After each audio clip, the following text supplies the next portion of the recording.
Kung titignan mo yung pupuntahan, di pa parang malayo. Pero pag lilingunin mo yung pinanggagalingan, malayo ka na.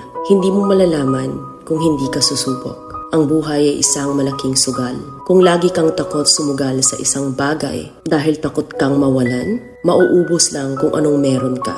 Kung hindi ka mawawalan, hindi ka rin magkakaroon. Kung ano man ang mga desisyon mo ngayon, yun ang magiging buhay mo bukas. Lakasan mo lang yung loob mo. Dahil ang mundong to, aapakan lang ang mga mahihina. Ibangon mo palagi ang sarili mo. Balang araw, magugulat ka na lang na ang layo na pala ng narating mo. Kahit mabagal ang progress, basta may usad at kumikilos ka, okay na yan. Wala tayong magagawa. Ganyan talaga ang proseso ng buhay. Lahat tayo nakakaranas ng hirap. Hindi natin alam kung hanggang kailan tayo dito sa mundo. Kaya mas piliin mo maging mabuting tao. Ang pinakayaman na maituturing natin sa sarili ay ang ating mga pangarap. Kapag handa kang abutin yung mga pangarap mo,